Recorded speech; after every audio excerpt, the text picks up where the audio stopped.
आत्मा स्वयं अनंत गुणमय द्रव्य है। गुणों का प्रमाण आत्मा के अंदर अनंत है। आप संख्या में गिनो तो भी अनंत है। एक एक गुण का प्रमाण गिनो तो भी अनंत है। काल की दृष्टि से गिनो तो भी अनंत काल से है। भविष्य काल की दृष्टि से गिनने जाओ तो प्रत्येक गुण अनंत काल तक रहने वाला है। ऐसा जो आत्म स्वरूप है, अब इसके अंदर एक गुण का विभाग है चारित्र। क्योंकि आत्मा के गुणों में ज्ञान दर्शन चारित्र आदि जो है, तो किस तरह से कैसे कैसे गुण, कितने गुण, कैसे गुण, तो चारित्र गुण के अंदर यहाँ आप देखेंगे सबसे पहला है सत्य की निष्ठा है, फिर समता है, नम्रता है, सरलता है, ये संतोष है, करुणा है, दया है, धीरज है, गंभीरता है, ये सहिष्णुता है, सहन शक्ति है, इधर शांति है। अब इतने गुणों का लिस्ट आप करते जाओ, करते। अब ध्यान रखिए, एक भी गुण कोई पुद्गलता तो है नहीं। आत्मा को छोड़ करके ये गुण अन्य में तो किसी में रहते ही नहीं। अब इतने सब गुणों का समूह जो है उसका नाम चारित्र। गुणों के समूह की संज्ञा है ये चारित्र। अब देखिए, ज्ञान अपने आप में एक अलग है। अब ये ज्ञान गुण जो है वो अलग है, दर्शन गुण अलग है, और सबका अपना अपना काम भी तो अलग अलग है। ज्ञान गुण का काम सीधा क्या है? सिर्फ जानना है। दर्शन गुण का काम क्या है? देखना है। अब ये चारित्र गुण का काम क्या है? आचरण करना, ये इसका काम है। अब आचरण किसका करेगा? क्या आचरण करना है आत्मा को? अपने गुणों के अनुरूप आचरण करना। जब जब आत्मा अपने खुद के गुणों का आचरण करे, तब आत्मा जो है आत्मा धर्म में है। और जब आत्मा अपने गुणों से विपरीत आचरण करे, तब आत्मा अधर्म में है। बोलो सर। बे बोलना है, बे।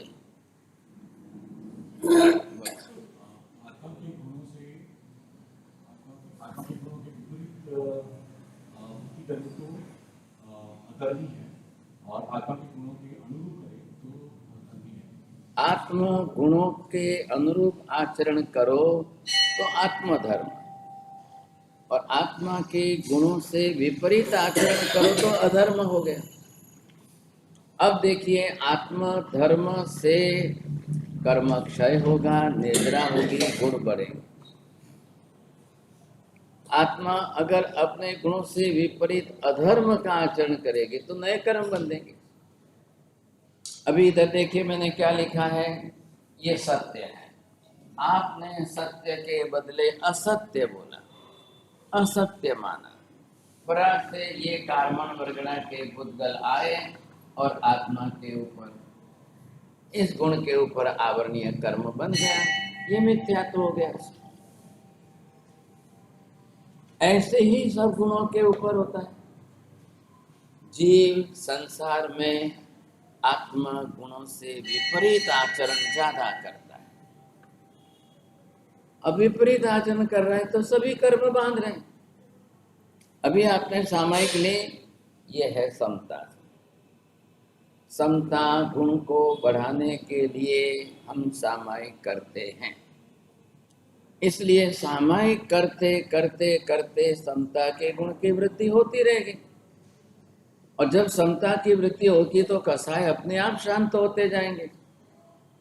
अब आप समता को ही नहीं बढ़ाओगे तो फिर आपके अंदर कसाय बढ़ेंगे। फिर कसाय तैयार है, फिर आग्रह होने ही वाले हैं। आपको समता का गुण आचरण में लाना है। इसलिए भगवान ने आपको सामायिक व्यवस्था करके दी। तो प्रत्येक जैन का कर्तव्य अनिवार्य हो गया कि वो एक न एक सामायिक तो प्रतिदिन करे। सामायिक करनी अनिवार्य, दर्शन करना अनिवार्य, पूजा करना अनिवार्य, ये आत्मा के गुण हैं। अब जिस प्रकार के जैसे गुण है, गुणों के अनुरूप आप आचरण करते हो कि नहीं कर रहे, वो आत्मधर्म है। आत्मधर्म के अनुरूप आचरण होना चाहिए। और अगर हम नहीं करते हैं तो फिर ये कौन सा गुण है? सहन शक्ति। सहन करना आत्मा का गुण है। शरीर सहन नहीं करता है। शरीर जड़ पुद्गल परमाणु का पिंड है। शरीर क्या सहन करेगा? क्यों करेगा शरीर? किसको करना है? आत्मा को करना है। क्यों करना है? आत्मा का खुद का गुण है। अब यहाँ पर भगवान बता रहे हैं कि क्या क्या सहन करो, कितना सहन करो। इसका नाम यहाँ पर ये दे दिया है आपको, परिसह। अब परिसह का मतलब है कि सामने से कष्ट, तकलीफ, दुख आने ही वाली, भले ही हो, कितना भी कष्ट आ जाए, कैसी भी तकलीफ आ जाए, परिस्थितियां सर्वथा विपरीत हो जाए, आप अपनी सहन शक्ति बनाए रखो। महावीर स्वामी ने 12.5 बरस तक इस प्रकार से मुख्य ऐसे 22 परिसहों का बरोबर सहन करने का काम किया। आत्मा के गुण है। अब संगम अपने मन में ठान कर आया है, एक रात में 20 उपसर्ग कर रहा है। अब महावीर ने देख लिया अपनी तरफ। दीक्षा लेते महावीर स्वामी को चौथा ज्ञान तो हो गया है। पहले तीसरा ज्ञान था, उसके पहले जन्मजात 3 ज्ञान है। अब भगवान जान रहे हैं कि भाई संगम को ये इस प्रकार की बुद्धि है, न तो मेरा कोई संगम के साथ 26 भवों में कोई संबंध है, न मैंने कभी संगम का कुछ बिगाड़ा है, कोई हमारा संबंध नहीं, कोई लेन देन नहीं। 26 भवों में संगम का जीव कहीं नहीं आया। 26 भवों के अंदर गौशाला कभी सामने नहीं आया, कोई लेना देना नहीं। अब उसकी दुर्बुद्धि हुई है। उसको जो है देवलोक के अंदर इंद्र महाराज, वहां देवलोक में मनुष्यों के गुणों का वर्णन करे, वो उससे सहन नहीं हो रहा है। हमारे में जो ईर्ष्या द्वेष भरी रहती है, तो हम पराये के गुण को सहन नहीं कर सकते, किसी के यश कीर्ति को सहन नहीं कर सकते, किसी का विकास ज्यादा हो और मेरा विकास न हो तो हम सहन नहीं कर पाते। ये ईर्ष्या तत्व अंदर पड़ा है। अब इसका करना क्या? अब जैसे भी वो परिसह सहन कर रहे हैं, संगम किसी भी प्रकार का कष्ट, तकलीफ, दुख दे रहा है, तो भगवान अपनी तरफ से बिल्कुल मौन रह करके, ध्यान में स्थिर होकर के शांति से सहन कर रहे हैं। इतना सहन कर रहे हैं। तो इधर देखिए, अब सहन करने से क्या हो रहा है? अब उनके खुद के कर्मों की निर्जरा हो रही है। ये जो निर्जरा, निर्जरा का मतलब क्या हो रहा है? अंदर से निर्जरा એટલે શું થાય છે? જૂના પાપો કરી ક્ષય કરી। आत्मा के साथ बंधे हुए कर्म के अंदर जो कार्बन वर्गना के पुद्गल परमाणु है, वो बिखर करके आत्मा से बाहर निकल जाते हैं। ये शब्द का अर्थ हुआ निर्जरा। बोलो का आत्मा के अंदर जो कार्बन वर्गना के जो रस बंधु जो परमाणु है, वो निकल के अब आत्मा ने पहले से कर्म तो बांधे हुए हैं, भले आज के हैं, कल के हैं, भूतकाल के हैं, भूतकाल के जन्मों के हैं, कर्म बांधे हुए। अब उस कर्म के अंदर परमाणुओं का जत्था, प्रमाण कितना है? अनंत है। और अगर आप यहाँ सहन कर रहे हो, तो अनंत में से 10%, 20%, 30% कितने कार्बन वर्गना के पुद्गल परमाणु फिर से बिखर करके निकल जाएंगे, दूर होते जाएंगे। ये विशेषता, ये कार्बन वर्गना के पुद्गल परमाणु। अब ये जितने प्रमाण में निकलते जाएंगे, कर्म क्षय होता जाएगा। आप एक ही बात पकड़ के मत रखो, खाली तपस्या करने से ही निद्रा होती है, आंबेल उपवास करने से ही निद्रा होती है। अब सभी थोड़ी रोज उपवास कर सकेंगे, कोई सभी जीवन भर आंबेल करते रहेंगे, कैसे संभव होगा? शरीर तो शरीर। अब ये निद्रा का मार्ग बताते हुए भगवान स्पष्ट कह रहे हैं, आत्म गुणों के अनुरूप आचरण करो। जब आत्म स्वभाव की रमणता में रहोगे तो आपके कर्मों की निद्रा स्वाभाविक रूप से होती रहेगी। अब बिना उपवास किए निद्रा हो रही है। अब आप सोचो, उपवास करना बड़ी बात है कि यहाँ सहन करना बड़ी बात है? लोग उपवास कर लेते हैं, अट्ठम और अट्ठाई कर लेते हैं, लेकिन किसी की दो बात सहन नहीं कर सकते, किसी के दो शब्द सहन नहीं होते हैं। बड़ा भारी रिएक्शन होता है, लोग क्लेश का सहाय करते हैं, कर्म बांधते हैं। क्या करे? इधर महावीर संगम के उपसर्ग के सामने महावीर को क्या करना चाहिए? फिर अगर महावीर वापिस जो है उसी के प्रतिकार करे, संगम का प्रतिकार करे, तो 1 मिनट का काम है। महावीर तो महान वीरत्व की शक्ति वाले हैं। अब भगवान अगर एक लात उठा दे तो संगम का क्या हो? एक पैर दबा दे तो चंड कौशिक तो 1 मिनट के अंदर हो सकता है, कर सकते हैं। दुनिया के बाहर के अन्य भगवानों ने किया है, लेकिन ये अब निश्चय और निर्णय क्या है? नवा कर्म बांधवा નથી, ભવ વધારે વધારવા। આજ ભવમાં હવે કર્મ ક્ષય કરીને મોક્ષે જવું અનિવાર્ય છે। હવે એક પણ ભવ વધારવો નથી, એક પણ કર્મ બાંધવો નથી। કર્મ બાંધશે તો ભવ નક્કી વધશે, કર્મ વધશે તો ભવ નક્કી વધવાના છે। તો શું કામ હવે કર્મ વધારવા જ નથી? આ સંકલ્પ એમનો દ્રઢ છે। એટલા માટે દરેક તીર્થંકર ભગવાન દીક્ષા લેતાની સાથે તરત મૌન, દીક્ષા લેતાની સાથે જે પ્રકારના કર્મના નિમિત્તો આવશે સહન કરતા। પરિસર એટલે શું?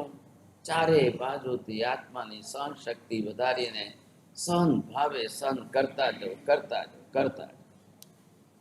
એક પણ વાતનો પ્રતિકાર કરવો નહીં, કઈ કોઈ જાતનો પ્રતિકાર। પ્રતિકાર કરવામાં રાગ દ્વેષ જોઈએ છે, પ્રતિકાર કરવામાં પોતાને ફરી ક્લેશ કસાય કરવો પડે છે, અને એ ક્લેશ કસાય કરવામાં ભારે કર્મ બંધાય અને કર્મ બંધાશે તો બહુ વધવાનું છે। આ વાત નક્કી છે। એટલે દરેક તીર્થંકરો નિયમમાં નિશ્ચિતપણે આ પરિસરો સહન કરે, પણ પરિસરોમાં પણ એના કરતા વધારે ઉપસર્ગ સહાય। પરિસરમાં ને ઉપસર્ગમાં શું તફાવત છે? પરિસર સામાન્યપણે સહન કરાતા હોય છે, ઉપસર્ગ એટલે મરણ તુલ્ય, મૃત્યુ તુલ્ય કષ્ટ આવે એ પણ સહન કરવાની તૈયારી।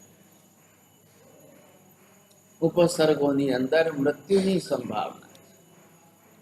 महावीर को जितने उपसर्ग हुए उसमें से एक उपसर्ग कोई हमारे ऊपर हो जाए तो अभी मृत्यु हो जाए। महावीर स्वामी का तो पहला प्रथम संग्रहण था, प्रथम संस्थान था, इसलिए उनको ज्यादा मृत्यु जैसा कोई भय नहीं रहा, क्योंकि ये बहुत निश्चित है। अब रूप से किसी भी रूप में कर्म क्षय करके केवल ज्ञान पाके मोक्ष में जाना ही जाना है। अब इसमें कोई दो राय। तो भी अब करने वाले तो करेंगे। एक तरफ 23 तीर्थंकर और एक तरफ अकेले महावीर स्वामी। आदेश्वर भगवान का छद्मा अवस्था का काल 1000 बरस का होते हुए भी आदेश्वर भगवान को जितने उपसर्ग नहीं उससे 1000 गुने तो महावीर स्वामी को सिर्फ 12.5 बरस में हो गए। अब कहा 1000 बरस का काल और कहा महावीर स्वामी का सिर्फ 12.5। 1000 वर्ष किसको कहते हैं? लेकिन सिर्फ 12.5 वर्ष में आदेश्वर भगवान से 1000 गुना उपसर्ग हुए, परिसर आए सब। परिसर तो बहुत छोटे छोटे होते हैं। मच्छर काटता है ये भी परिसर है, आपको पसीना होता है ये भी परिसर है, और पसीने वाले शरीर पर रास्ते की धूल मैल उड़े ये भी परिसर है, आपके शरीर पर मैल चिपक जाता है ये भी परिसर, कपड़े लगते आपके मलिन मैल हो जाए ये भी परिसर, गर्मी के दिनों में गर्मी लगे ये भी परिसर है, ठंडी के दिनों में ज्यादा ठंडी लगे और वस्त्र कम हो ये भी परिसर। कितने हैं? अलग अलग प्रकार के सब 22 परिसर आएंगे। जो दीक्षा लेने वाला है पहले उसको समझ लेना कि दीक्षा પછી આ તો તકલીફો આપણા જીવનનો એક અંગ બનવાની છે। दीक्षा लेने पहले कभी सुख की कामना करना मत, सुख की प्रबल इच्छा करके दीक्षा लेना मत। प्रबल सुख की इच्छा करके दीक्षा लोगे और फिर कल बोलोगे मेरे से सहन नहीं होता है, तो मरीचि ने जैसे त्रिदंडी पना धारण किया था, क्यों सारण किया, क्यों त्रिदंडी बने? परिसर सहन नहीं होते थे, बात इतनी। परिसर सहन नहीं हो रहे थे और मन विचलित होता जा रहा था, ऐसी परिस्थिति में रास्ता निकाल करके त्रिदंडी बन गए। कौन है मरीचि? आदेश्वर भगवान के शिष्य भी हैं, आदेश्वर भगवान के पौत्र भी। अब साथ में हजारों साधुओं के बीच में आदेश्वर भगवान ने दीक्षा ली, तब 4000 लोगों के साथ दीक्षा, और इन 4000 के अंदर ये भी एक साथ। अब क्या कर? 4000 के अंदर ये जो साथ में है, अब इनका थोड़ा विचलित पना दूर हो गया, अलग हो गए, तो विचलित होने के कारण इन्होंने अपना वेश ऐसा बना लिया कि मुझे ज्यादा सहन न कर, नहीं सहन हो रहा। परिणाम ये आया कि त्रिदंडी पने के संस्कार बन गए, कर्म बन गए।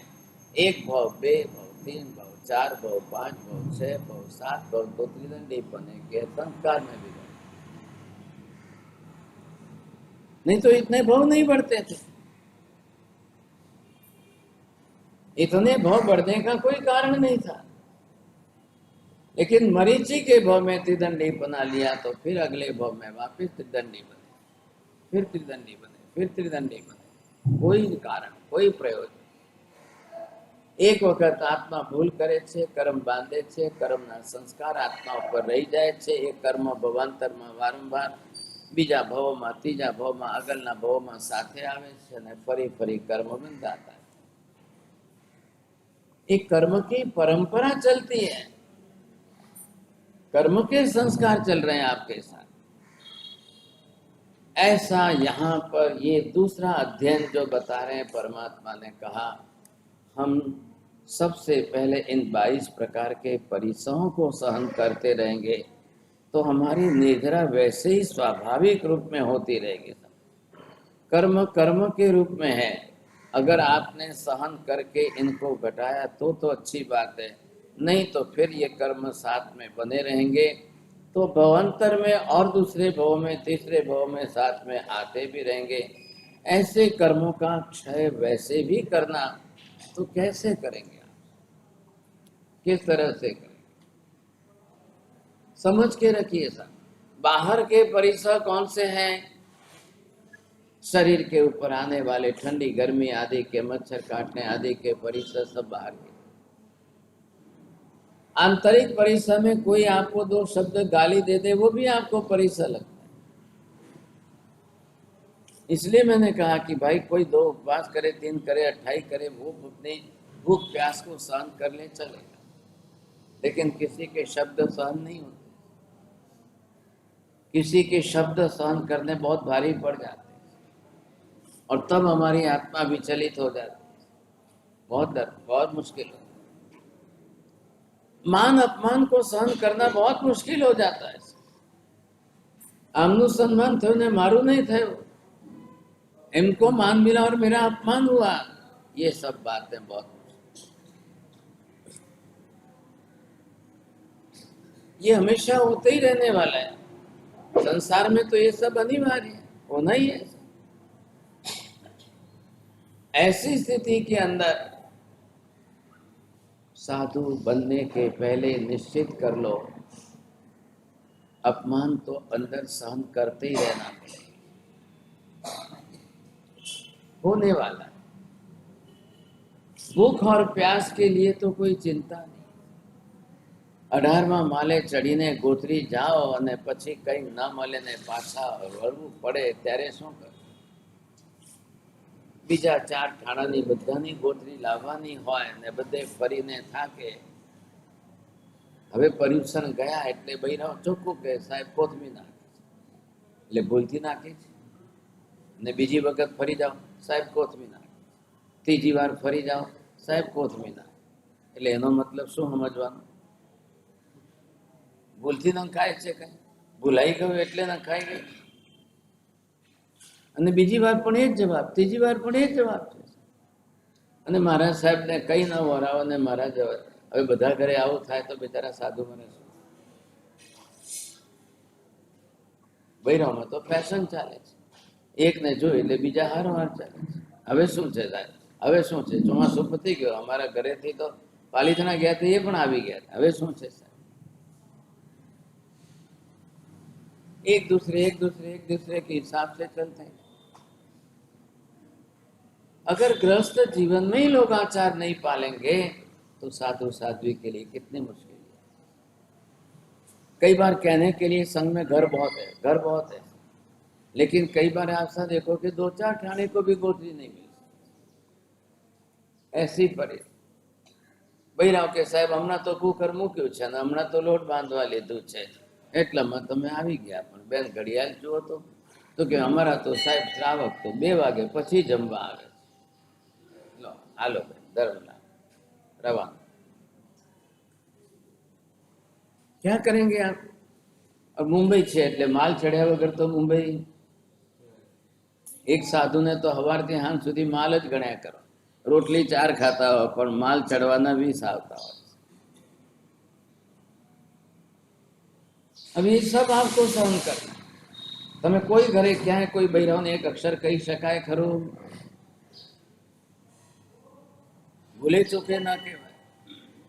એક અક્ષર કહેવા જાવ તો કાલે આખા ગામમાં ઢોલ વગાડી દે, આ તો કોણ કહેવાય? શેઠાણી કહેવાય, ખ્યાલ આવે? ऐसी परिस्थिति भागशाली। अब साधु साध्वी जाए तो कहाँ जाए, क्या करे? लेकिन साधु के लिए क्या है कि भूख और प्यास भी सहन करना अनिवार्य। गर्मी के दिनों में 20 किलोमीटर विहार करो और फिर वापिस सुबह जाकर के विहार करोगे। अब 9 बजे पहुंचो और 9:30 बजे घड़ा हाथ में लेके जाओ तो भैरव ने खबर पड़े महाराज આવ્યા છે। ઘડો હાથમાં જુએ છે, મહારાજ ખાલી ઘડો લઈને ફરી રહ્યા છે, તો કેટલા તો હવે નવા જવાના, પાણી મૂકું પાછો બીજી વાર ત્રીજી વાર એક જ પ્રશ્ન, મહારાજ મૌન રહે તો કલાક પછી જાઓ કે સર મેં પૂછ્યું તમે કઈ જવાબ તો દીધો નતો, તમે હા પાડી હોત તો હું મુકત ને સાહેબ, ખોટો અમારે ગેસ બાળવાનો ખોટો। એટલા એક્સપર્ટ છે, એટલા બધા એક્સપર્ટ આવે, क्या करवा? स्वयं समझ नहीं है कि महाराज घड़ा लेकर के घूम रहे हैं और कहीं नहीं मिल रहा है, અને છતાંય પાછા 3 વખત પૂછે છે અને મહારાજ હા પાડવા જોઈએ કે નહીં? મહારાજ કહે કે મૂકો તમે, આટલી ગતાગમ નથી, અને પાછા કલાક પછી જાઓ, બેચારા 20 કિલોમીટર ચાલીને 9:30 વાગે નીકળ્યા, 10:30 થઈ ગયા। તમે આ તો પાડી નહીં, તમે તો કીધું નહીં કે મૂકો, તો હું શું કરું? આટલા એક્સપર્ટ આવે। હવે સાસુ જો એવા હોય તો વહુ તો અમેરિકાથી આવેલી છે, એક્સપર્ટ વહુ આવેલી છે, હવે શું કરો? પતિ ગયો એટલે કે સાહેબ ત્રીજા ઘરે જાઓ, 12 વાગે જાઓ, તો ત્યાં થાય છે ને આંબીલ, કેમ અહીંયા? ત્યાં આંબીલ ખાતામાં પાણી હોય છે ને કેમ અહીંયા વરવા આવો છો? હવે આવું પણ સંભળાવે છે એક્સપર્ટ લોકો, સાહેબ પાણી વાણી કઈ નથી, બીજું તો કે દાળ તો ને ભાત તો હમણાં કુકરમાં છે. ત્રીજું તો કે લોટ તો હજી બાંધ્યો નથી. ચોથું તો કે ખાખરો તો સવારમાં છોકરાઓ ખાઈ ખલાસ થઈ ગયા. એક પણ જવાબ તમારી પાસે તમે જુઓ આમ વિશેષતા છે. અને સૌથી મોટો તો કાકા સંસ્કાર વગરનો સંઘ હોય એટલે આપણે કઈ બોલાવવા નહીં, વિનંતી કરવી નહીં, પૂછવો નહીં, ગાંઠવો. મહારાજને ગરજ હશે તો આવશે, જોઈશું. एक एक एक एक संघ के हम तो सब जगह जाते हैं, विहार करके सब जगह जाते हैं. भले इधर पास में बिल्डिंग है, उधर पास में बिल्डिंग है, इधर पास में कौन पूछे ने कौन बोलावे ने कौन કહે છે. હવે શાસ્ત્ર અમને કહે છે કે સાધુ મહારાજને કોઈ વિનંતી ન કરે, બોલાવે ત્યાં સુધી ન જવાય. અને હવે મુશ્કેલી સંઘ એવા આવી ગયા સાહેબ, લોકો એવા થઈ ગયા કે કોઈ કરતા. અને હવે તો નવી વિશેષતા આવી ગઈ કે મહારાજ આવી ગયા છે સોસાયટીમાં ઉપર નીચે તો દરવાજો બંધ કરી દે, દરવાજા જ ના. હવે આવી વિशेषता આવી. इन परिस्थितियों के अंदर अब साधु महाराज अपना परिसर सहन करने का धर्म निभा रहे. બહુ ઓછા કાકા, બહુ ઓછા. અમે પણ અહીંયા આવે ને ચોમાસું તો 3.5-4 મહિના પછી વિહાર કરશું તો કોઈ ને કોઈ સાધુ સાધુ ભેગા થશે, પૂછશે તો ખરા કેમ લાગ્યું અરુણજી, કેમ છે, મામલતદારનો સંઘ કેવો છે, ત્યાંનો સંઘ કેવો છે, પૂછે તો ખરા. એકબીજા સાધુ સાધુઓ ભેગા થાય એ કે અમે ત્યાં જઈએ છીએ, અમે ત્યાં જઈએ છીએ, અમે વિહાર કરીને જઈએ છીએ. કોઈ પૂછે તો ખરા. અમારે તો કે તમે તો 2 જણા, અમારે તો 10 જણા છે. હવે અમને શું કહેવું? કઈ કહેવાય, કઈ બોલાય, કઈ કહેવાય ખરું છે? ના કેમ છે વ્યાખ્યાન વાણીમાં આખો સંઘ કેવો સરસ રસિક છે ને. એટલે હું એમ કહું કે પેલા કાકા જે આવે છે થોડી વાર બેસે ને તરત રવાના, એમ બોલું. અહીંયા શેઠાણીઓ ડોશીમાં બધા એવા છે કે ગમે ત્યારે આવે ને ગમે ત્યારે હાલતા થાય. એવું મારે કેવું. સંઘની ઇજ્જત શું વધારું મને કહો? શું સંઘની ઇજ્જત વધારે? કઈ રીતે કેવું? નહીં, અરે કહેવું પડે કે આ સંઘમાં સાહેબ વ્યાખ્યાન વાણી માટે તો આમ તૂટી પડે છે, વ્યાખ્યાન માટે તો આમ જ્યારે ખાસ એમ કહું જઈને એક સંગી શોભા जिसमें. કાલ જે મહારાજ આવે અરુણજી, તમે તો અમને કીધું બહુ સારો સંઘ છે, બહુ સારો. ને અમે તો 10-12 ઠાણા બેહાડી રેખે બેસી રહીએ, ના તો કોઈ પૂછે, ના કોઈ ગોતરી પાણી, ના કોઈ. અમે તો સાંજે જ રવાના થઈ ગયા, બીજા દિવસે જ રવાના થઈ ગયા. તો શું હાલત? અમને ઠપકો આપે જુદા પાસે. એટલે અમારે એમ ઈચ્છા દુઃખ સાહેબ સંઘ તો બહુ સારો છે અમારે, આપણે તો એમ જ કહેવું જોઈએ બહુ સરસ સાહેબ, બહુ સરસ. ક્યાં રસ્તા હે ભાગશાળી, અપનાવો. મોટા મધેરા શ્રેષ્ઠ જગવલ્લભમાં ત્યાં જાઓ તો કે સાહેબ હવે બહાર ક્યાં જશો, ભોજનશાલા છે ને અહીંયા સાહેબ. શું કરે સાહેબ? એ પણ શું કરે? ક્યાં લઈ જવા સાહેબ, ક્યાં લઈ? પેઢી ઉપરથી કહે કે સાહેબ વોચમેન છે ને સાહેબ લઈ જાઓ સાથે, ત્યાં દેખાડે. ऐसी परिस्थितियां जब आए तब क्या होगा? बड़े बड़े संघों की एक हालत हो गई. अब घरों की तकलीफ થાય એટલે ઘણા ટ્રસ્ટીઓ કહે રસોડું ખોલો ને ભાઈ, 4 મહિના મહારાજને બોરા રસોડા. બીજું શું? ચડાવવા તો બોલે જ છે, ચડાવવામાં તો આવક થઈ જાય છે. 1 મહિના એમના તરફથી, 1 મહિનો એમના તરફ. પેલા રાજી થાય કે આપણને કઈ વયા વચનો લાભ મળતો હશે. કોણ જોવા આવવાનું છે, કોને ખબર? अब ये सब चल, फिर भी साधु को सहन करने का कहा यह नहीं. प्रार्थना समाज में भागशाली हूँ 22वां माले वरवा गया. एक भाई के कोई दाड़ो साहब कोई आता नहीं थी. पंचरत्न में कौन आवे साहब, कौन साधु? 22वां माले कौन आवे? वर्षों पहले की बात है, मैं भी छोटा था तो गया ऊपर. और जैसे ही गया तो वो भाई साहब आगे चढ़ करके अपना फ्लैट खोल के अंदर चले गए और बाकी के सब बंद. और वो दरवाजा खोले ही नहीं. अब किस फ्लैट में जाना, कहाँ वरने? 2 मिनट 5 मिनट 10 मिनट હવે કોઈ અજાણ્યામાં કોઈ બીજાનું ફ્લેટ ખોલાવી દરવાજો ખખડાવો તો શું થાય?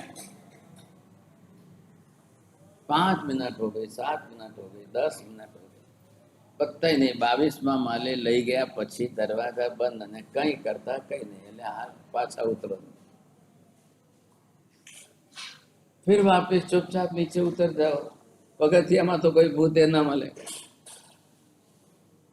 પાછા ઉતરીને દેરાસરે આવ્યા છે. હવે એ ભાઈ તો મોઢું જ ન બતાવે. મહિના પછી ઓચિંતા ક્યાંક સામે ભટકાઈ ગયા તો કે સાહેબ હું તો ઘરમાં ગયો ને મારા ઘરવાળા એવી ફાયરિંગ કરી કે કેમ લઈને આવ્યા મારા? કેમ પણ શું થઈ ગયું સાહેબ? વર્ષોથી કોઈ જણો લાભ નથી મળતો એટલે હું તો ભાવનામાં આવીને વિનંતી કરીને લઈ ગયો ને મને તો એટલો ઠપકાર્યો બૈરા હોય કે કેમ લઈને કેમ આવ્યા? પૂછવું તો જોઈએ, કહેવું તો જોઈએ, પૂછવું જોઈએ પછી લાવવા જોઈએ. તમને તો ગાન પણ સૂજ્યું છે. દેરાસરે ગયા ને પૂજાના કપડામાં મહારાજને મળે લઈ આવ્યા. એમ લવાતા હશે? પેલા કેવું તો જોઈએ. ચલો ભાઈ, ભગવાન બોલો. અમારા કરતા તો એમને વધારે સહન કરે. મેં કહ્યું ધન્યવાદ ભાઈ, અમને તો ખાલી 22 માળા ચડવાનો જ ફક્ત, પણ તમને આટલી ફાયરિંગ સાંભળવાની પણ છતાંય તમે ક્ષમતા રાખીને સહન કરો. પછી મેં કહ્યું શું જવાબ દીધો? તો કે સાહેબ એમને હાથ જોડ્યા કે બીજી વાર મહારાજને નહીં લાવું એમ કરીને રાજી કર્યા. હવે હું હિંમત નથી કરતો કોઈ સાધુને ફરી બીજી વાર લઈ જવાની હિંમત નથી. अब ये परिस्थितियां भागशाली, आप विचार करो कैसी परिस्थितियां, क्या करेंगे साहब? क्या करेंगे? अब मॉडर्न पद्धतियों की सोसाइटी, श्रावक के घर तो कैसे होने चाहिए? अभंग द्वार लिखा है, श्रावक के घर गोदरी पानी के समय दरवाजे खुले. श्रावक श्राविका तो इंतजार करे साधु महाराज के भाई આપણે कई नहीं तो भले एक अर्धी रोटली पण सुपात्र में पड़ी जाए तो आपनु कल्याण. इतनी सद्भावना. लेकिन अब कलयुग आ गया, बहुत भारी कलयुग. यहाँ पर किस किस प्रकार से कैसा सहन करना, कितनी वस्तुएं सहन. बाह्य परिसर सहन करने बाहर के निमित्त, आभ्यंतर परिसर आभ्यंतर के निमित्त. कहीं किसी गांव में जाओ और मान सम्मान आज भी ज्यादा होते हैं. कहीं किसी गांव में जाओ और धर्म के प्यासे लोग आज भी मिल जाते हैं. आप चले जाओ आंध्र में, आप चले जाओ कर्नाटक के बाहर के और महाराष्ट्र के अंदर भीतरी गांव में जाओ तो जो साधु के लिए तड़पते हैं.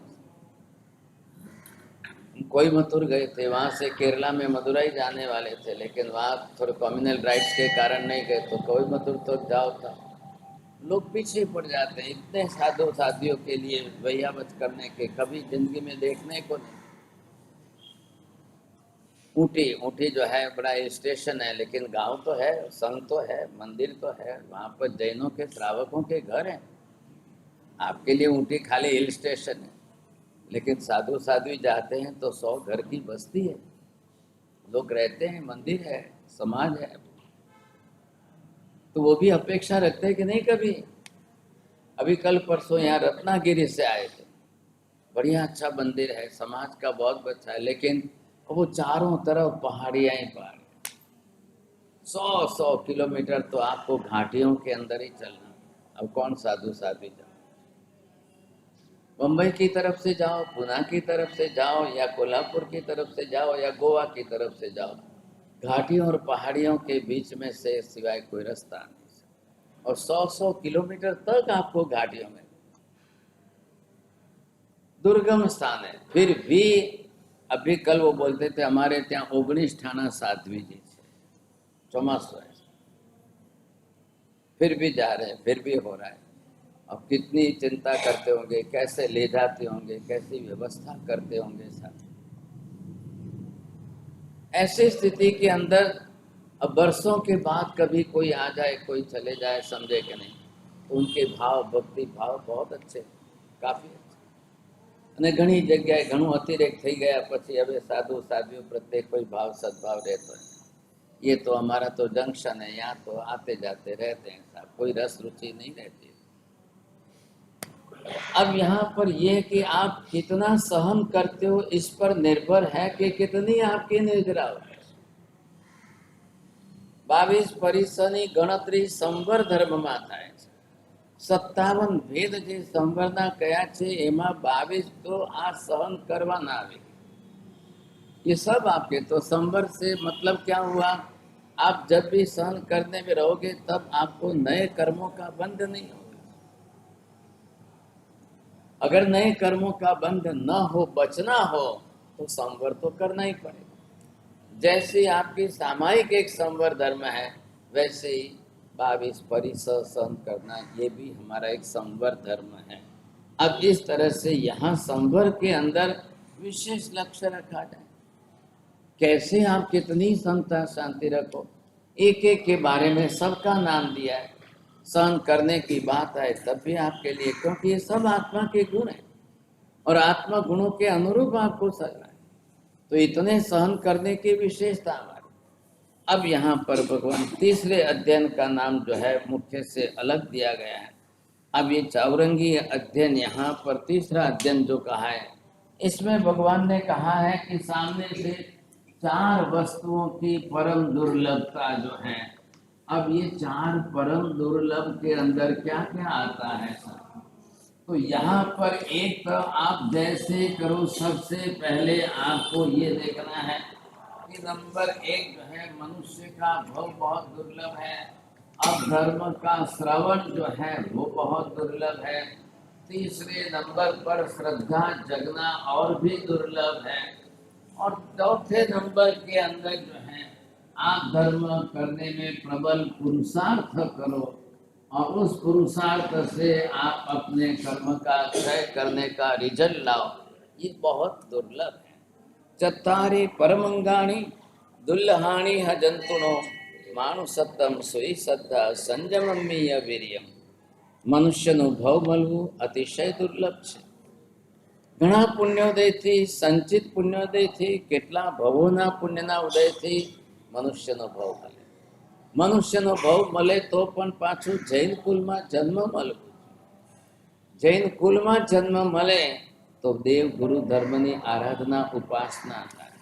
અને હવે ધર્મનું શ્રવણ કરો, सांभलવું अतिशय दुर्लभ। आप देख रहे हो इतना बड़ा संघ है आपका, 700 घर का संघ है। स्वामी वात्सल रखो तो अभी देखो 2-3 हजार लोग, लेकिन जिन वाणी श्रवण करने की बात आए तो मुश्किल हो जाए। भगवान की वाणी सहन करने के लिए समय आपकी अनुकूलता का रखा जाए। તમારો એક ગ્રાહક ને જાય દુકાને ટાઈમસર પહોંચી શકો એવી તમારી સગવડતા પ્રમાણે રાખવા જાઓ તો પણ જે છે બહુ ઓછાને ધર્મ સાંભળવું ગમે। દર્શન કરીને હાલતા થવામાં 2 મિનિટનું કામ છે। किसी को कुछ नहीं लगता है, भगवान तो बोलने वाले नहीं है। कुछ भी करो, कैसे भी करो, आके दर्शन करके चले। पूजा करने वाले 10 से 20 मिनट निकाल करके वो भी करके चले जाएंगे, उनको भी आसान लगता है। अब रही बात कि जिन वाणी श्रवण करने की रस रुचि कौन बढ़ाएगा, अतिशय दुर्लभ यहाँ बताया। अब ऐसे संसार के अंदर लोग अब इसी तरह से चलेंगे तो आप तीसरे नंबर पर कब पहुंचेंगे? बिना धर्म श्रवण किए श्रद्धा होनी मुश्किल है। सांभळ्या वगर कई रीते मानशो? सांभळवा जो तैयार नहीं, समझी शकवा तैयार नहीं, श्रद्धा जो नहीं थाय तो भाग्यशाली कहीं नहीं बने। सम्यक दर्शन न हो, श्रद्धा आपकी न बने, न टिके, फिर आप भले कितना ही तप करो, फिर कितना ही कुछ भी करो, फिर जब धर्म करो, वो सब आपका निरर्थक जाएगा। तो पहले ये लक्ष्य दिया गया है। अब धर्म श्रवण करते करते उसको डाइजेस्ट करो। जैसे भोजन करने के लिए, एकासना करने के लिए बैठते हो, वैसे 1 घंटा आप व्याख्यान में जिन वाणी श्रवण करने बैठे। अब भोजन करने के बाद आपको 4 घंटे 10 घंटे में पचाने में, पाचन में भी तो समय देना। वैसे ही यहाँ सुना हुआ, समझा हुआ, सीखने में, थोड़ा होमवर्क करने में, थोड़ा लिखने में, थोड़ा समझने में समय दो।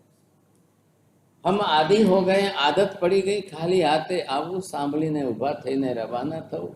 આમાંથી કંઈ શીખવાનું કે આમાંથી કંઈ ભણવાનું કે આમાંથી સમજવાની વાત જ નથી।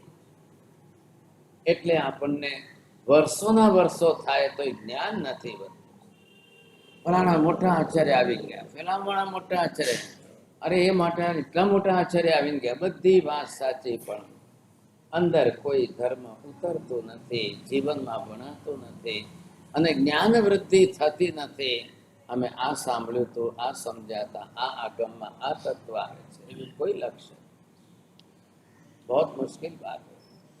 ऐसी स्थिति के अंदर कम संगे हिम सम्मूढ़ा दुखिया बहुवेयना अमानुषा सुजोणीसु विनिहम्मंती पाणी।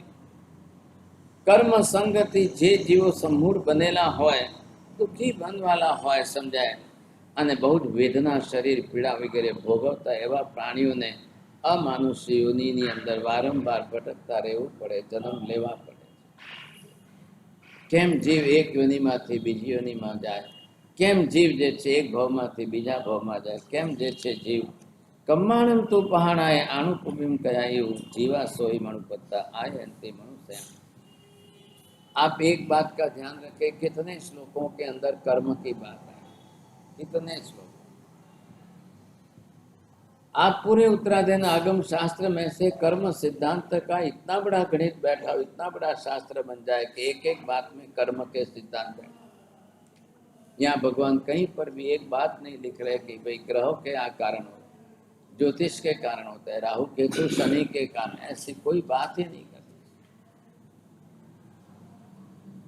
अब यहाँ पर जो है भगवान ने जिस तरह से एक छोटा सा अध्ययन है और इस छोटे से अध्ययन के अंदर विशेष रूप से परमात्मा ने यहाँ चारों प्रकार की दुर्लभता बहुत अच्छी तरह से समझाई.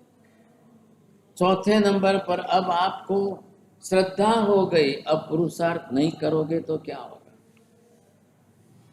शब्द का प्रयोग यहाँ पर क्या किया है ऐसा, मानुष सत्तम सोई श्रद्धा संयम्य वीर्यम.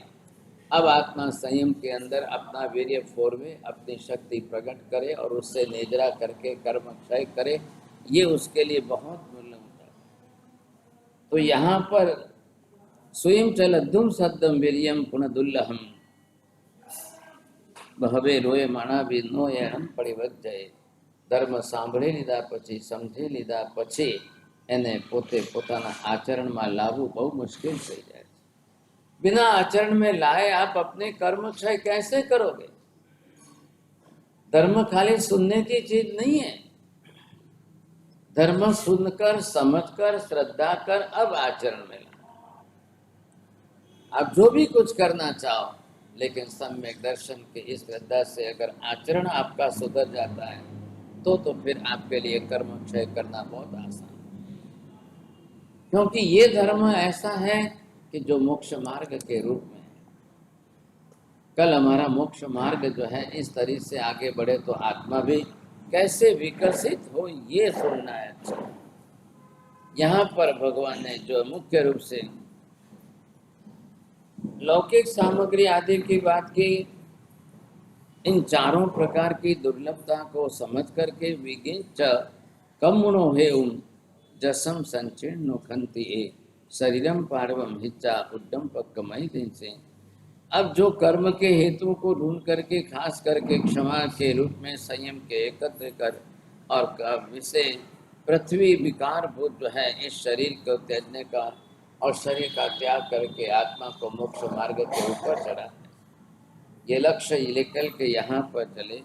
अब यहाँ पर भगवान ने विशेष रूप से ये सारांश मैं कह रहा हूँ थोड़ी थोड़ी बात के, यहाँ आगे चल करके अब चौथा अध्ययन जो है वो और विशेष रूप से भगवान कह रहे हैं. अब चौथे अध्ययन के अंदर असंख्य अध्ययन जो यहाँ पर दिया गया है, अब इस अध्ययन के अंदर भगवान ने अलग से बात विशेष की है. असंख्यम जीवियम माप माये जरोवणियम हुनत्थितस ए अम विजाना ही जने भक्ते किन्हु विहिंसा अजया कहिंती. जीवित असंस्कृत छे आ उसे को प्रमाद न कर. मुख्य रूप से आत्मा को जागृत करने के लिए हे जीव प्रमाद करे. कोई पण हिसाबे आत्मा ने जे रीते तमे समझावी करीने पण आत्म संबोधन प्रबोधन पराये लोगों को बाहर के दूसरों को समझाना, संबोधन पोते पोतानी जातने समझावा. पारका आवीने तमने समझावशे एना करता तमे जाते तमारी जातने समझावशो, एमां तमारो आत्मा वहेलो जागशे. जब पराया आकर के कोई बोलेगा तो आप उनकी भी कमी निकाल दोगे, आप उनके भी दो बात उनको सुना दोगे. सज्जन और समझदार का ये काम नहीं है कि कोई मुझे शिक्षा दे तो मैं उनकी पोल खोलूं, कोई मुझे शिक्षा दे तो मैं उनको दो बात सुनाऊं. ये सज्जन व्यक्ति का लक्षण नहीं है. आपका लक्ष्य ये है, आपका कर्तव्य निष्ठा ये है कि आप किसी के भी सामने अपने आप में स्वयं जो है अपनी आत्मा को समझाने की पूरी कोशिश करें साहब। तो यहाँ पर जो है तेणे जहाँ संबुड़े गहिए सकम गुणा के चई पावकारी एवं पया पे चढ़ी हम चलो एक कड़ान कम्मान न मुक्का दिए। चौथे चरण को मुख्य रूप में लक्ष्य दिया है और वो शब्द है कड़ान कम्मान न मुख होते। ए जीव करेला कर्म थी कोई छुटकारो न। अब ये शब्द आपको बरोबर आप अपने घर में मार्बल की तख्ते ऊपर लिख करके रखें। हर एक समय आपको घर में नजर पड़नी चाहिए और ये अंदर पढ़ने में आना चाहिए। यहाँ के जो श्लोक है चौथे अध्याय में सबके पीछे आगे चलते चलते ये शब्द बार बार आए। कड़ान कम्मान न मुख अथि, किए हुए कर्मों से कोई छुटकारा नहीं है। करेला कर्मों थी क्या है बची शको एम નથી। करेला कर्मो भोगवવા પડશે। करेला कर्मोનો ઉદય થશે। વિપાકમાં તમને એનું ફલ સુખ દુઃખ મળશે, ભોગવવું પડશે। तब आप किसको दोष देंगे? समझाओ, अपनी आत्मा को खुद को समझाओ। मैं जैसा करूंगा वैसा मुझे भुगतना ही पड़ेगा। गुजराती भाषा में जेवू वावशो एवू लणवू ज पड़शे। आप क्या किया हुआ आपको ही भुगतना है, दूसरा कोई आने वाला नहीं है। दूसरा कोई नहीं आता है, आपका ही कर्म है और आपको ही भुगतना है। ऐसी स्थिति के अंदर ये कह रहे हैं क्या कड़ान कम्मान न मुख होती, तो यहाँ पर कर्मों के अंदर दो विभाजन कर दिया है। अब कर्म के विभाजन में कुछ कर्म आपके शिथिल होते हैं और कुछ कर्म आपके जो है वो निकासित होते हैं।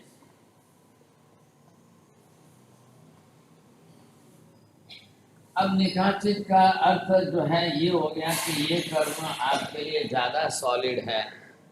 अब इतने कर्म इजीली जल्दी से क्षय हो सके ऐसी संभावना नहीं है। शिथिल कर्म ऐसे हैं कि ये आप चाहो तो बिना भोगे ही यहाँ पर उनकी उदीर्णा करके आप कर्म क्षय कर सकते। शिथिल मतलब इतने ज्यादा सॉलिड नहीं है साहब, आप चाहो तब उदीर्णा करके निद्रा कर सकते हो, ये कर्म क्षय हो सकते।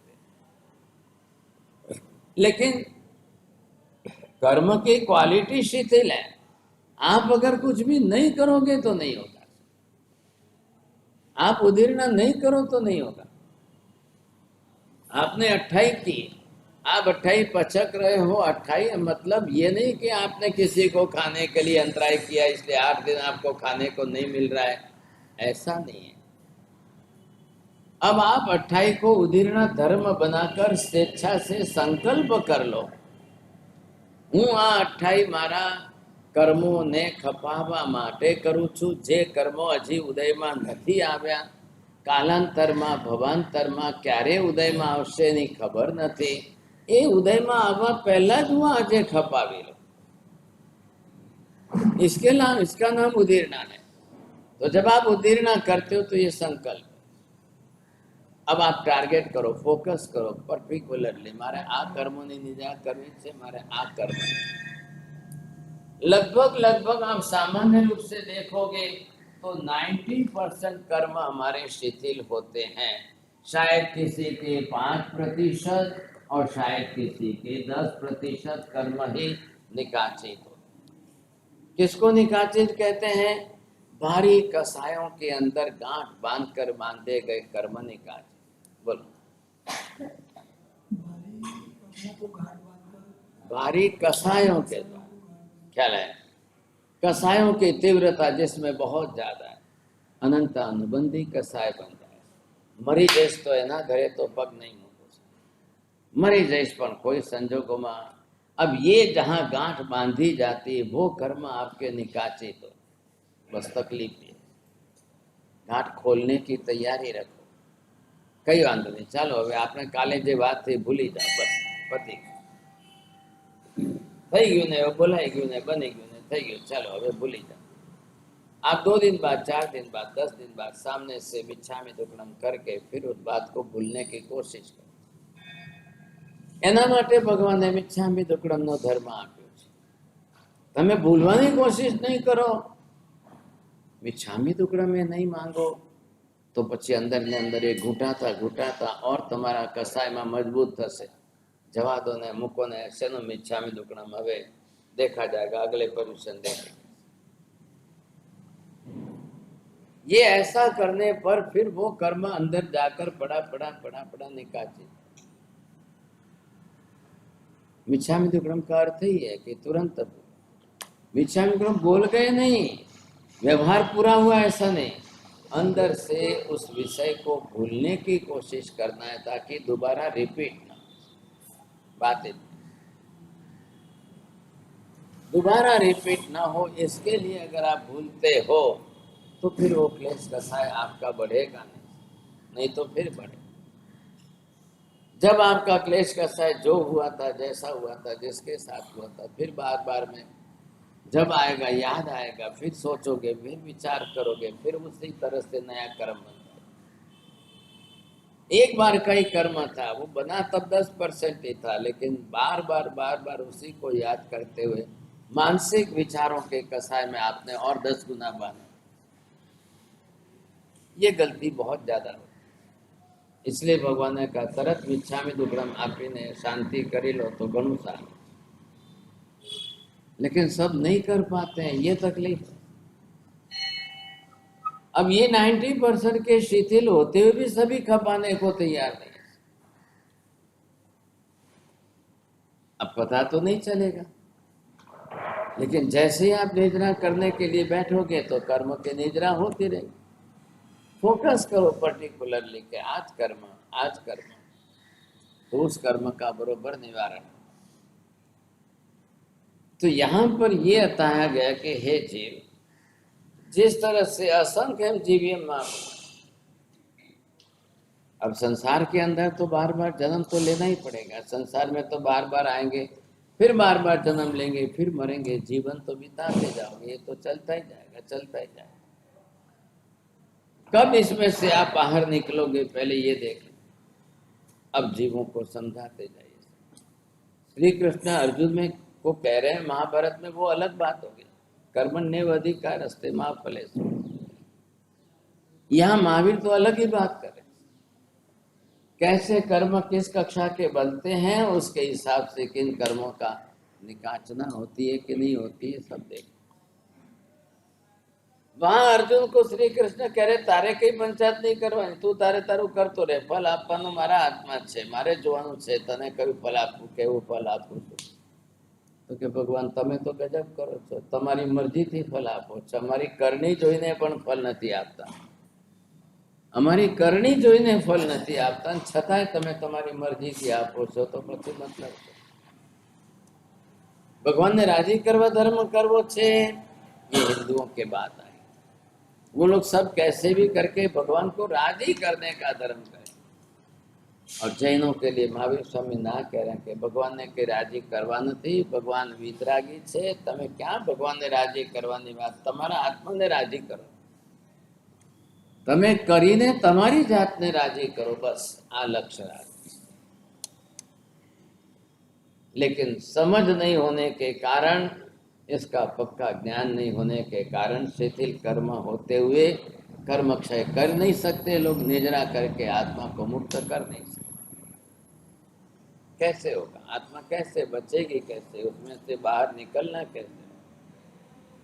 जब जे संख्य तुच्छ पर ते पिज दोषानुरया गया परजा ए अहम में ते तु कंच मानो कंखे गुणे जाव शरीर। अब एक बहुत छोटा सा अध्ययन दिया है, केवल सिर्फ जो है 13 गाथा का यह अध्ययन, लेकिन कर्म के सिद्धांत की बात इसमें भी कर दी। अब 5वां अध्ययन जो है खास करके हमको दे रहे हैं पंडित मरण का अध्ययन। अब मरना तो सबको है, सब आज नहीं तो कल, एक न एक दिन तो सबको मरना है। मरने के अंदर आप किस तरीके से मरते हो ये देखना है आपको। तो यहाँ मृत्यु के निमित्त को भी अलग अलग तरीके से यहाँ पर बात की कि मरण जो है, अब आप किस मरण से कैसा मरण, तो ये यहाँ पर आपको दिया है कि बाल मरण है, ये पंडित मरण है। यहाँ पांचवा अध्ययन जो है मुख्य रूप से इसी विषय का दिया है, पंडित मरण का अध्ययन दिया है। लेकिन अब बाल मरण मतलब क्या, और इधर आप देखते जाओगे अलग अलग भेद जब पढ़ेंगे तब आपको ख्याल आएगा। अकाल मरण जो है,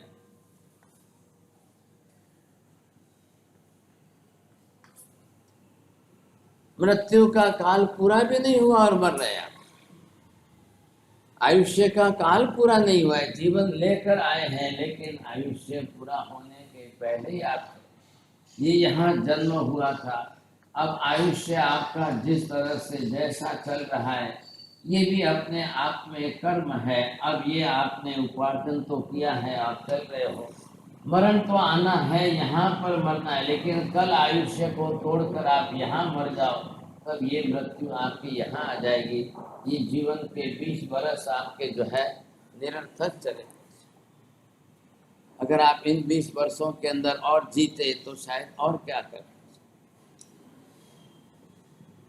अब ये आयुष्य टूटने का निमित्त है, तो जरूरी नहीं है कि 20 वर्ष पहले ही टूटे।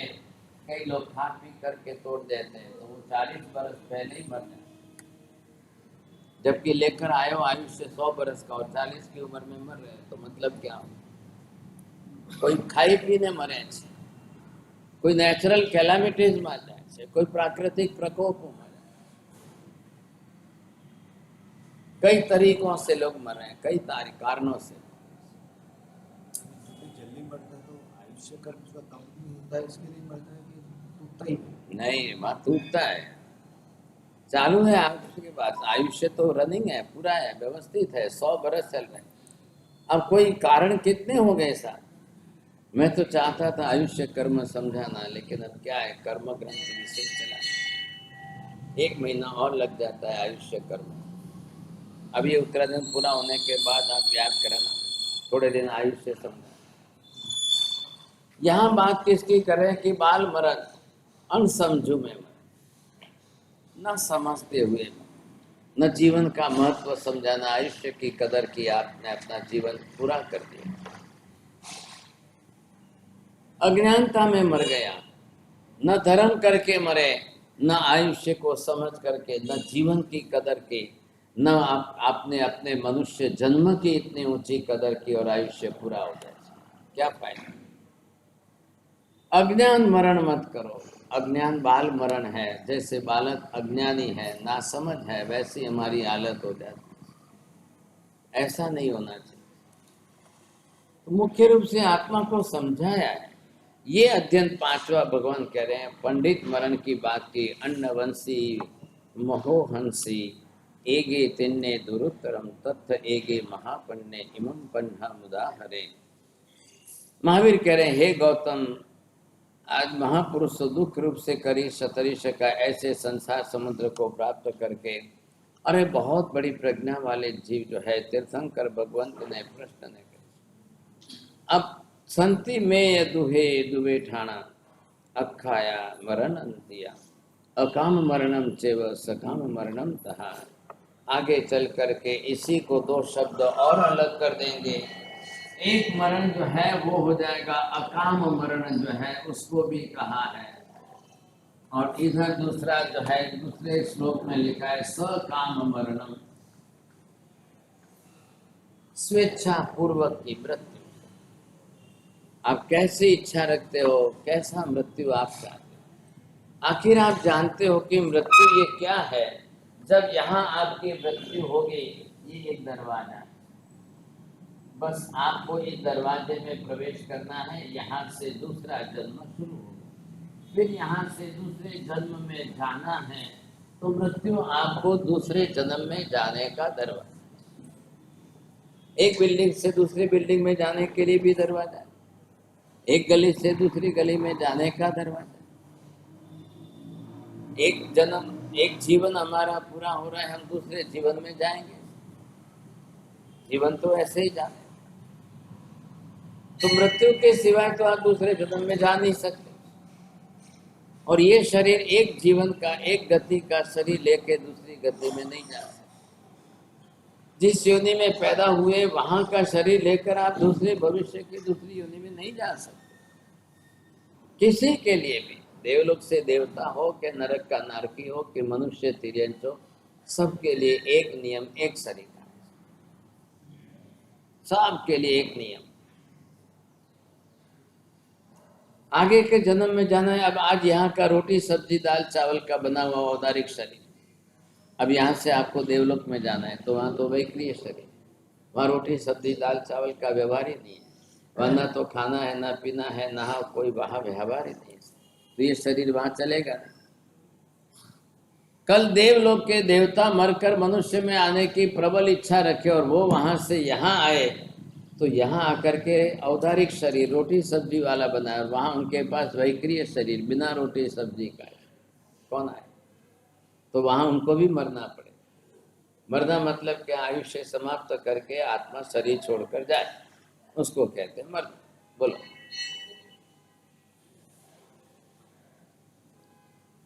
आत्मा मरकर शरीर छोड़कर जाए, अधूर नहीं बोलो। अरे तमें पण एमना जेवुं करो, बाजुमां बैठा એટલે काका नवा आया है। आयुष्य पूरा होने पर ये शरीर छोड़कर के जीव चला जाए। आयुष्य पूरा होना चाहिए, शरीर छोड़ना पड़ेगा। शरीर छोड़ करके आपको जाना, आत्मा ने जवाना। आत्मा मरतो નથી, આત્માને શરીરનો વિયોગ થાય છે, બે છૂટા પડે છે, હતા જ બે જુદા, એ બે ભેગા થયા છે। આત્માએ પોતે રહીને શરીર બનાવ્યું છે, માતાના ગર્ભમાં રહી અને 9.5 મહિના સુધી શરીરની રચના કરી છે। अब इस शरीर में आप रहे, कहाँ तक रहोगे? जहाँ तक आपका आयुष्य कर्म है। लेकिन जब आयुष्य टूट गया तो आत्मा शरीर में 1 सेकंड नहीं रहे। भले पछी हॉस्पिटल में डॉक्टर पैसा कमावा माटे वेंटिलेटर राखे, 2 દિવસ राखे, 4 દિવસ राखे, मरी गया ने 2 દિવસ थई गया तो मशीन है એટલે આમ હાર્ટમાં જે છે ફૂલાવે બસ। એમને શું ફરક પડે? મહિનો રાખો ને ભાઈ, તમે જે છે ઓક્સિજન સપ્લાય થયા કરશે ને હાર્ટ ફૂલ્યા કરશે। લોકોને લાગે છે કે આ શ્વાસ ચાલે, જીવે છે જીવે છે, તો મરી ગયા ને 2-3 દિવસ। ધીરુભાઈ અંબાણી મરી ગયા તો પેલા ભાઈ પાછળથી એમને કહે છે કે હમણાં નહીં ડિક્લેર કરતા, હમણાં નહીં ડિક્લેર કરતા, બહુ મોટા માણસ છે, મારે બહુ બધી તૈયારીઓ કરવી પડે। 3-4 दिन रख लिया, क्या फर्क पड़ता है? वेंटिलेटर लगो और सिलेंडर लगाते जाओ, चलाते गाड़ी चलाते रहे, ऐसा ही होता रहे। फिर जब उन्होंने बोला कि हाँ हवे बधी तैयारी थी गई, मंडप बंधाई गयो, पब्लिक गाड़ी डिक्लेर कर नाखो, हवे डॉक्टर हवे डिक्लेर। जीव तो नहीं रुकेगा, जीव ने तो जिस समय शरीर छोड़ना था छोड़ दिया। अब ये तो बाहर का मैकेनिज्म मशीन का लाया कि जो शरीर के अंदर लंग्स को फुलाता रहे, श्वास देता है, और कुछ। अब पंडित मरण का मतलब क्या है कि आप ज्ञान में, ध्यान में, स्वाध्याय में, चिंतन में, मनन में, तप में, धर्म आराधना करते मरो, तब आपका पंडित।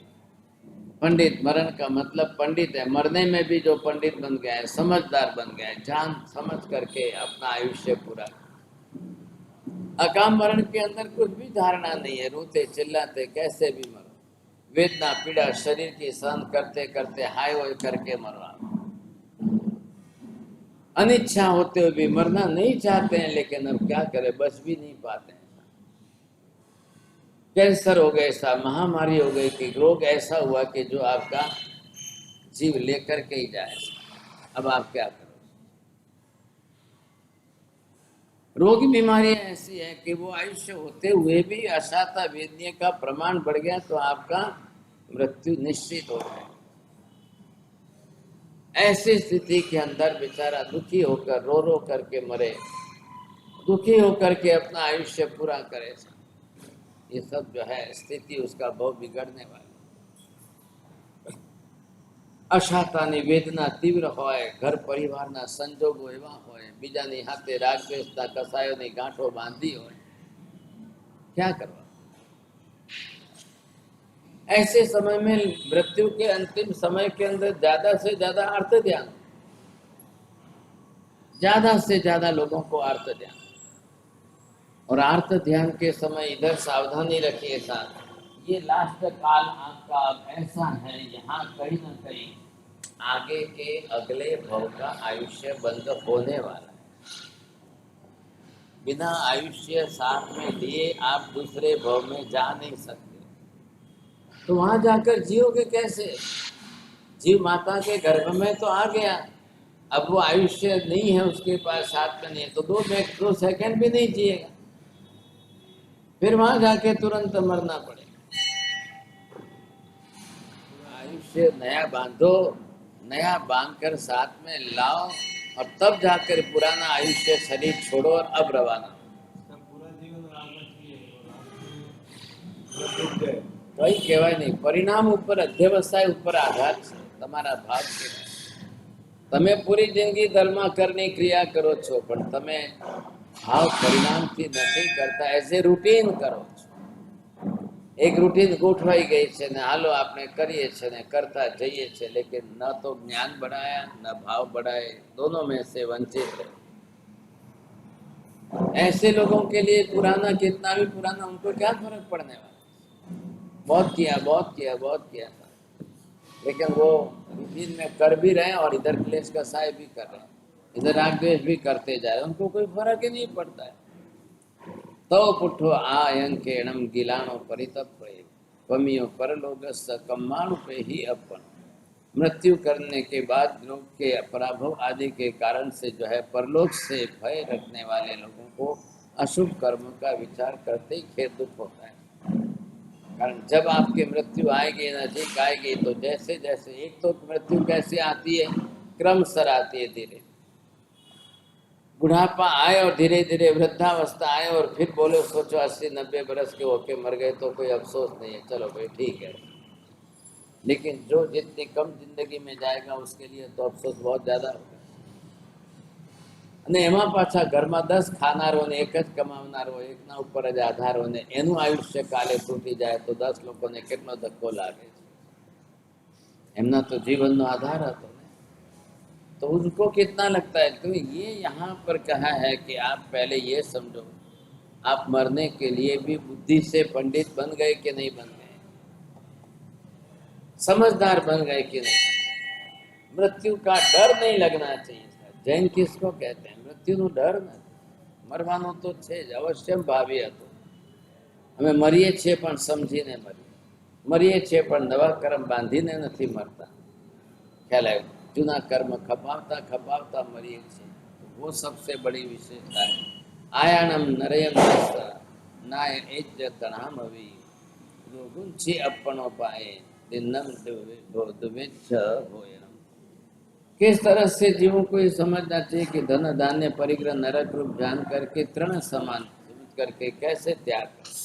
लक्ष्मी संपत्ति बधी छे, हाय होय ना करो, ज्यादा से ज्यादा मोहनीय कर्म ही सताने वाला है सबसे ज्यादा। और मोहनीय कर्म जब सताएगा आपको तो परेशान कर। और ज्ञान दशा हमारी इतनी जागृत नहीं है कि मोहनीय कर्म के उदय को भी हम संभाल लेंगे, नहीं है। अब आप क्या करेंगे? 77-78 વર્ષની ઉંમરના એક ટ્રસ્ટી જ્યારે હોસ્પિટલમાં પડ્યા છે, ડોક્ટરે કીધું કે ભાઈ હવે ત્રીજી વખતનો સિવિયર અટેક છે, એટલે 24 કલાક કાઢે કે કેમ અમને સર। हम बाजू में थे तो हॉस्पिटल में गए भागशाली, और बहुत समझाने की, धर्म उतराने की, व्रत प्रस्कांड देने की, मंगलिक सुनाने की कोशिश की, तो वो और भड़क गए, समझे, और भड़क गए। और पत्नी ने कहा केम मारे बुलाया थे, कौन थे मारे, रवाना कर। अक्षरी सब सरीखे नहीं होते। अब उनकी कसाई की तीव्रता इतनी भारी थी, मृत्यु के समय में साधु महाराज को देखना नहीं चाहते। अब पत्नी कहती है कि महाराज साहब आवो, तमे व्रत प्रस्कांड संभळावी बधुं होशिरावो। मैंने कहा माजी तमारा भाव सारा छे, पण आ श्रावक ने तमारा कोई परिणाम।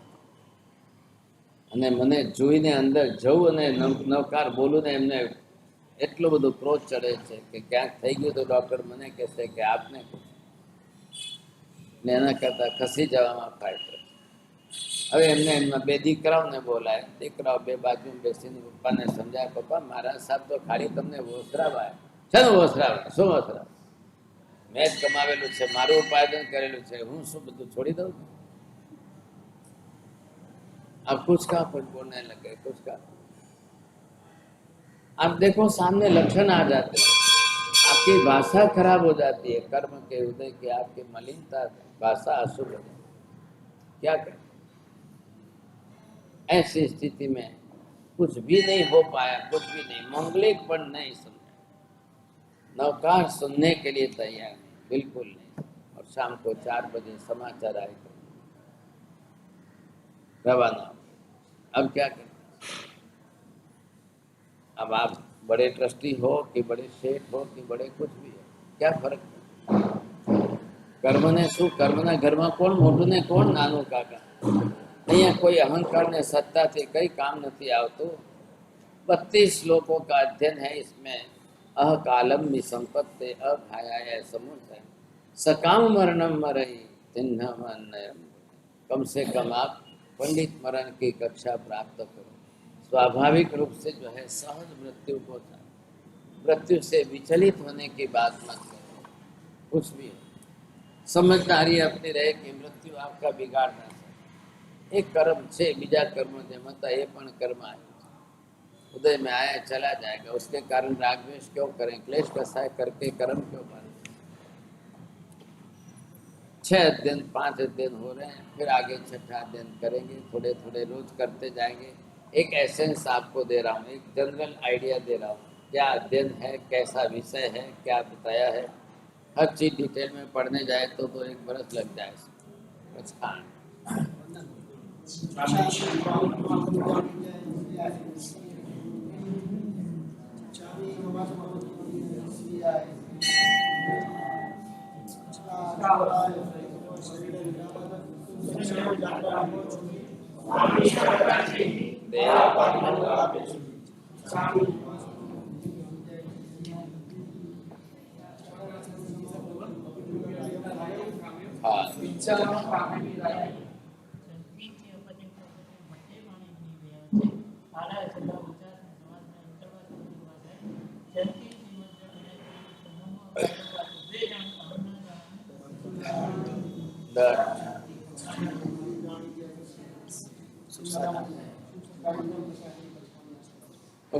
कार से बोर से साठ बोर से मुकेश जो बेरा तुम सागरम सुबह वाले आए मिलम पचका विगम सागरम लेवानम गए तो फिर थोड़ी बार हम सुबह वाले एक आस्तम में आस्तम पचका दिव्यम बेरा संगम सागर नवकम संगुरु मनवाड़ी दम सुबह वाले गण पानस लेन च बहु लेन वास से तनवास से उससे सुरे गए बदल पचका दिव्यम बेरा सागर बाड़ी दम सुबह वाले पानहार बोर से 60 बोर से सुरे गए सागरम सुबह वाले गण पानस लेन च बहु लेन वास से तनवास से सर्वमंगलमांगल्यं सर्वकल्याणकारणं प्रधानं सर्वधर्माणां जैनं जयति शास्त्रम्।